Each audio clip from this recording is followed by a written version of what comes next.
Indonesia was never meant to be simple. A chain of nearly 17,000 islands strewn across the equator, resting on a battlefield where continents collide. Forged from the ruins of sunken lands and lifted by restless volcanoes, this place defies the rules of geology.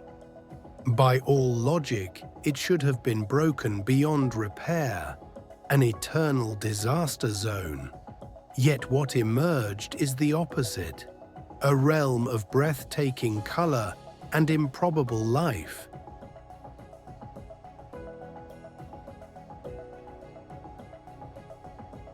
Here, beauty grows from chaos. Turquoise seas wrap around emerald mountains, and ancient temples seem to hover in the mist, like memories carved into the sky. People didn't just endure fire, flood, and ash, they shaped a home out of them, building paradise on a knife edge between creation and destruction.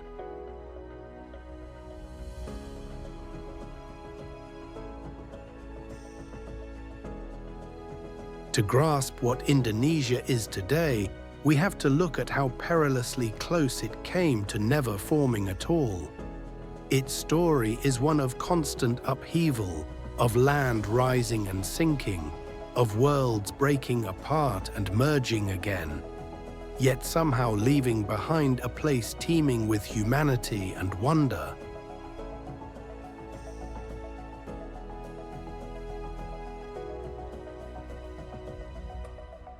To grasp what Indonesia is today, we have to look at how perilously close it came to never forming at all. Its story is one of constant upheaval, of land rising and sinking, of worlds breaking apart and merging again, yet somehow leaving behind a place teeming with humanity and wonder.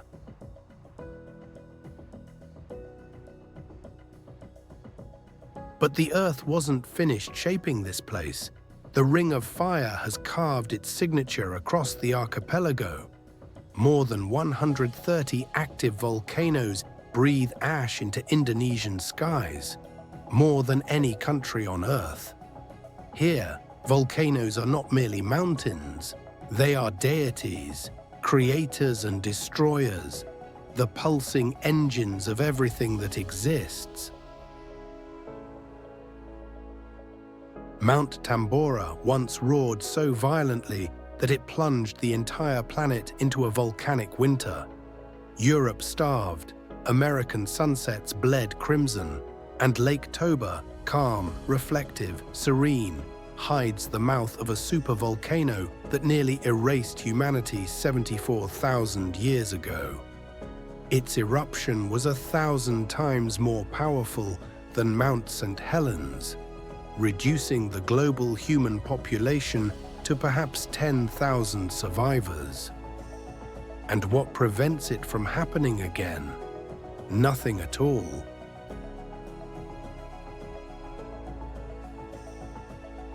This is Indonesia's paradox, a civilization thriving atop ticking geological clocks, defying every prediction of collapse.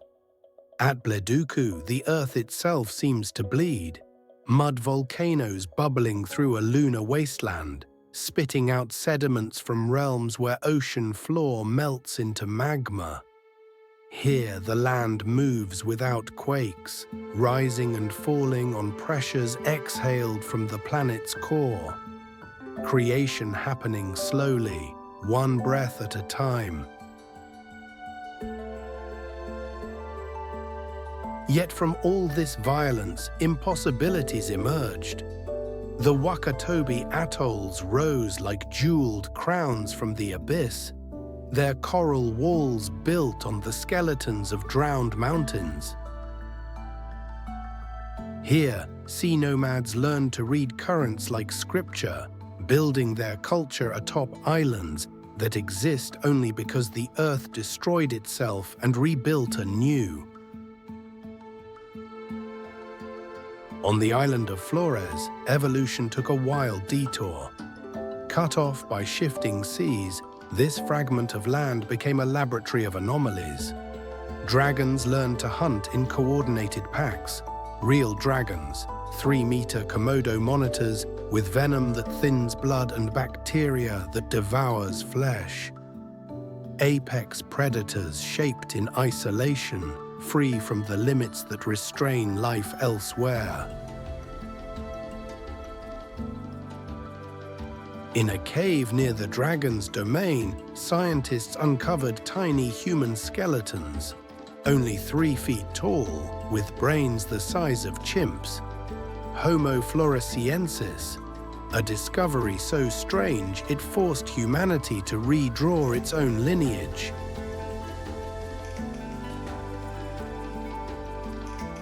And Flores held yet another wonder. 3 lakes crown Mount Kelimutu, each glowing with an impossible color: turquoise, emerald, scarlet. They shift shades without warning, as if the mountain itself dreams in liquid. Science speaks of minerals. Locals speak of spirits. Standing there, both explanations feel true. On Belitung, house-sized granite boulders rest like dice cast by giants. These stones, older than dinosaurs, are scars from continents torn apart and stitched back together. They are the bones of Indonesia's creation story. Indonesia stands on a foundation of chaos, sculpted by violence, polished by catastrophe, and made astonishingly beautiful by forces that should have rendered it uninhabitable. Every sunrise is borrowed time. Every beach is a fragile truce between the ocean above and the fire below. Even the soil trembles with memories of its own destruction. But the greatest mystery isn't how this land survived. It's what the first humans did when they finally arrived.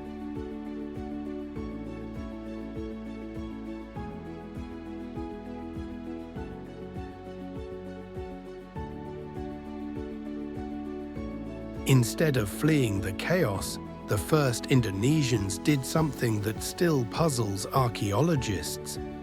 Where most ancient cultures chose calm valleys and steady ground for their sacred sites, Indonesia's early builders sought the very opposite.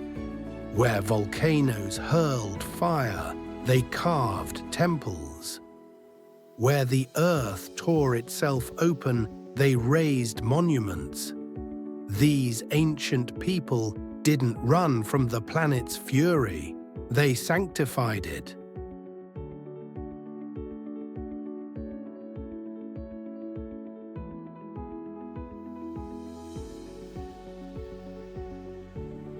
It all began not with stone blocks or altars, but with light and pigment in the darkness.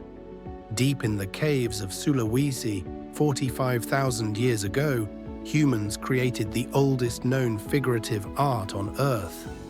They painted stories, myths on stone, not stick figures, but elaborate scenes of human-animal hybrids hunting wild boar and buffalo. But the ancient artists didn't limit themselves to cave walls. In the Bada Valley, stone colossi lie scattered across the highlands, some standing upright, others half buried as if frozen mid-rise. No one knows who carved them, or when, or for what purpose. Their faces eroded smooth by time, their bodies tilted as if listening to whispers from beneath the earth.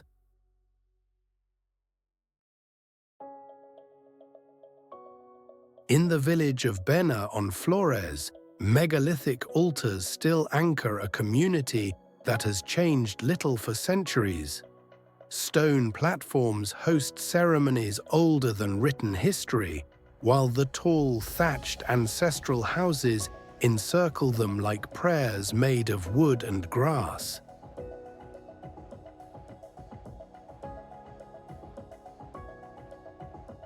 On Bali's southwest coast, the Tanah Lot temple sits atop a lone rock jutting into the sea. It can only be reached at low tide when the retreating waves open a narrow path for a brief moment.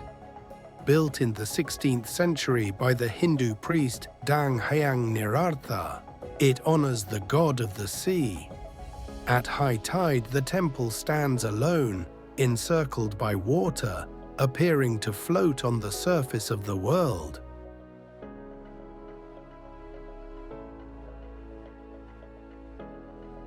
West Java holds perhaps the most debated mystery of all. On a hillside, geometric terraces climb the slope with a precision that challenges everything we know about Indonesia's ancient past. This is Gunung Padang, where some researchers argue that structures beneath the surface could be 20,000 years old, older than Stonehenge, older than the pyramids, older than the idea of civilization itself. 7,000 feet above sea level, ancient architects built where no logic says humans should live.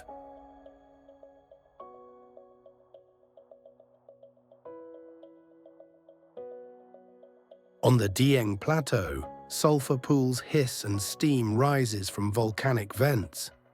A toxic green lake glows with an unnatural light, deadly yet mesmerizing. In a landscape so hostile it seems carved from another world, ancient builders raised temples that appear to hover between earth and sky. Any crater beneath them could open without warning.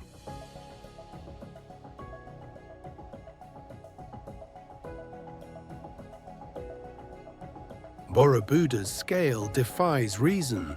2 million stone blocks, each carved and carried by hand up volcanic slopes. 75 years of construction across 3 generations. More than 2,600 reliefs telling the path to enlightenment, and 504 statues of the Buddha watching over the land. All of it built while Mount Merapi smoldered in the distance, capable of erasing the monument in a single eruption.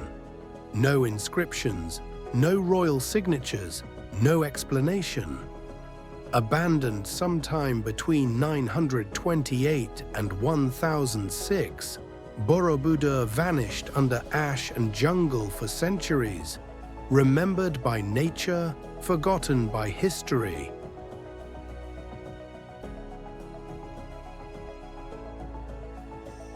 Not far from Borobudur, the spires of Prambanan rise like stone flames reaching for the heavens. Built around the same era, the 2 monuments represent different religions growing from the same volcanic soil. They face Mount Merapi directly, one of the world's most active volcanoes, its builders choosing not to fear the mountain, but to revere it.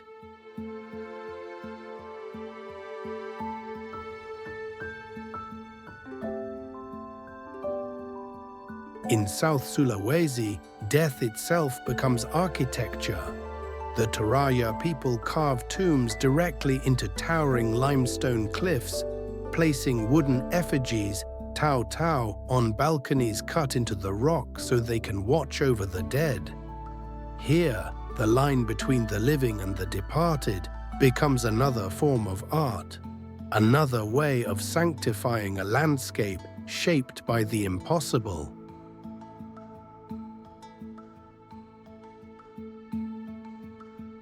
What you saw may feel like a window into a distant era, a time when ancient builders shaped the world with rituals and stone. But in Indonesia, the past never truly retreated. Walk through the archipelago today and you'll find something remarkable. Tradition hasn't survived as a memory. It lives, breathes, and moves with the people.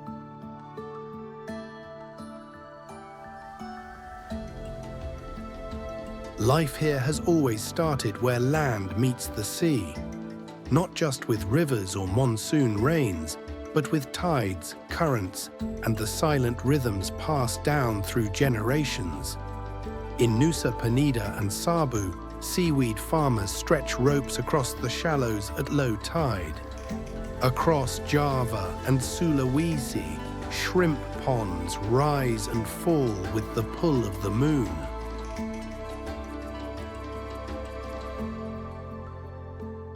Fishermen still push their dugout canoes into the water before dawn. No GPS, no radar, only clouds, currents, and the wind telling them the way. It is knowledge not stored in books, but in muscle memory. On Sumba Island, the village of Ratengaro rises just above the crashing surf. Its towering thatched roofs, among the tallest in Indonesia, shelter families who live much like their ancestors. Around them, massive stone tombs stand as reminders of a lineage that never broke.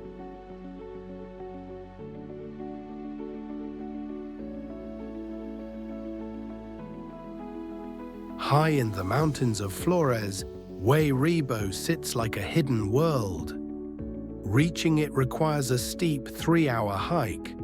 No road, no signal, only forest and silence. 7 conical houses form a circle, a community untouched by the rush of modern life.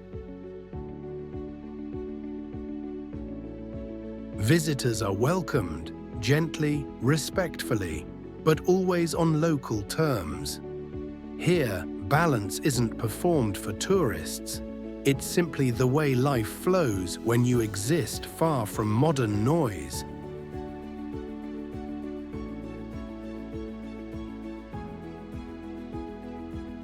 In Jotipan, a riverside village once known for flooding and hardship, the colors are impossible to miss. Homes are painted in bright hues, turning old alleys into open-air murals. What began as a clean-up effort became a transformation, a way for pride and tradition to grow side by side.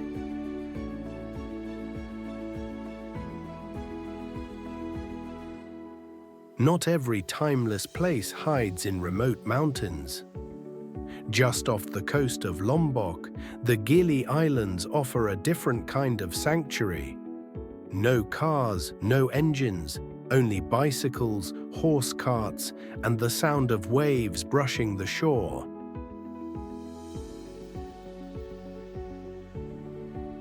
On Gili Trawangan, Gili Air, and Gili Meno, life slows to a gentle rhythm.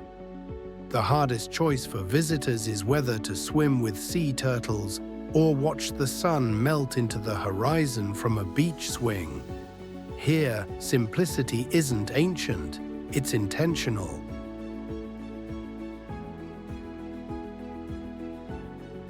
Even the art hides underwater.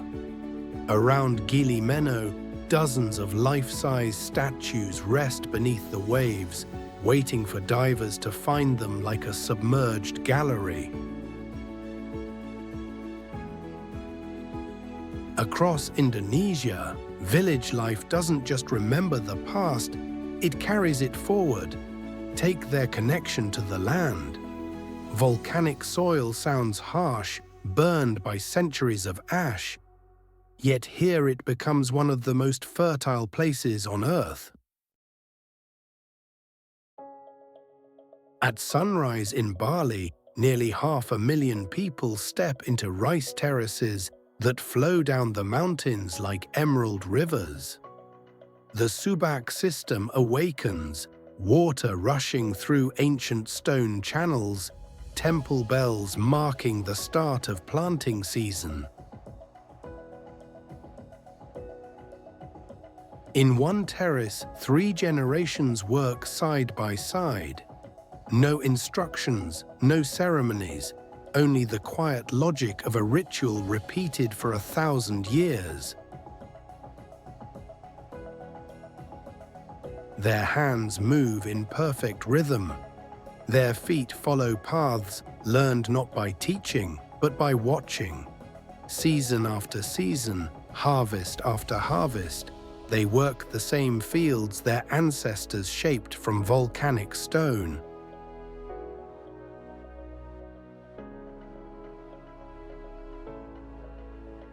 Their backs ache, their legs sink into warm mud, but the smiles come naturally, not from ease, but from belonging. Here, to work the land is not a burden. It is a way of staying in harmony with everything that came before, and everything that will come after.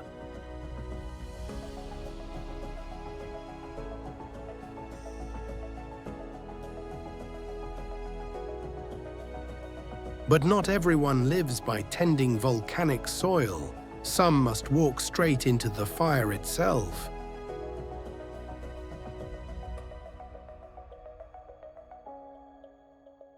At Kawah Ijen in East Java, the earth cracks open to reveal something that feels impossible.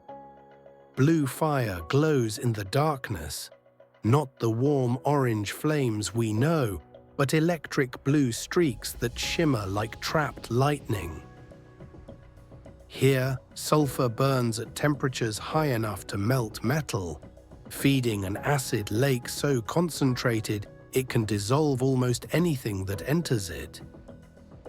The crater walls drip yellow crystals, while toxic gases drift through the air like wandering spirits in a landscape that feels unearthly.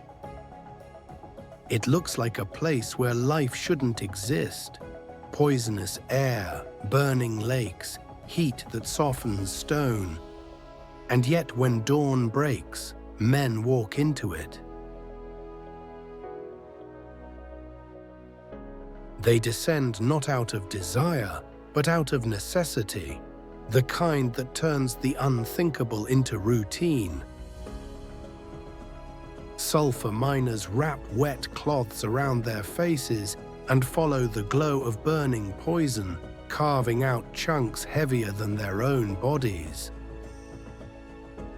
The same fumes that could kill an unprepared visitor in minutes become their daily air, an atmosphere they've learned to endure.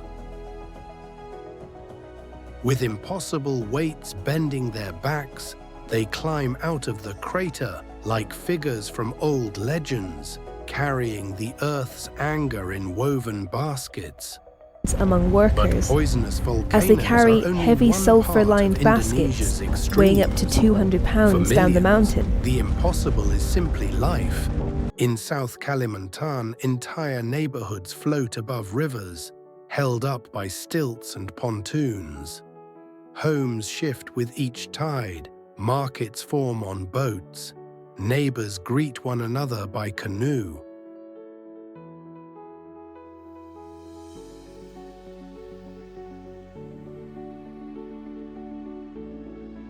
On Bunjin Island, one of the most crowded places on Earth, families extend their coral foundations stone by stone into the open sea. There is no space to retreat, only room to build further.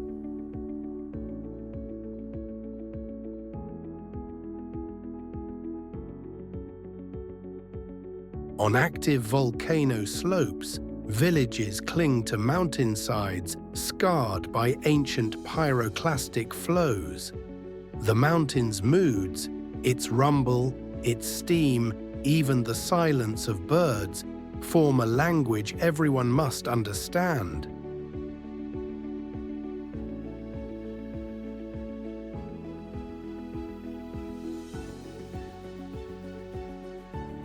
In Jakarta, parts of the capital sink up to 25 centimeters a year, one of the fastest sinking cities on the planet.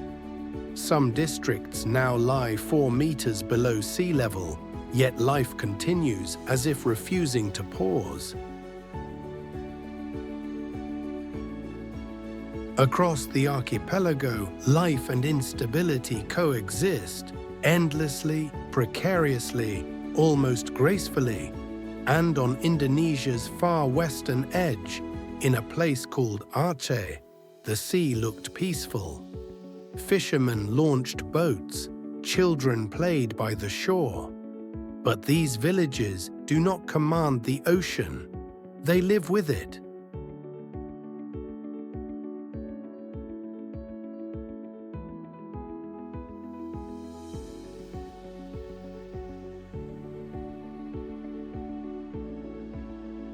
All the traditions, all the knowledge, all the careful balance between people and the raw power of nature was about to face its greatest test.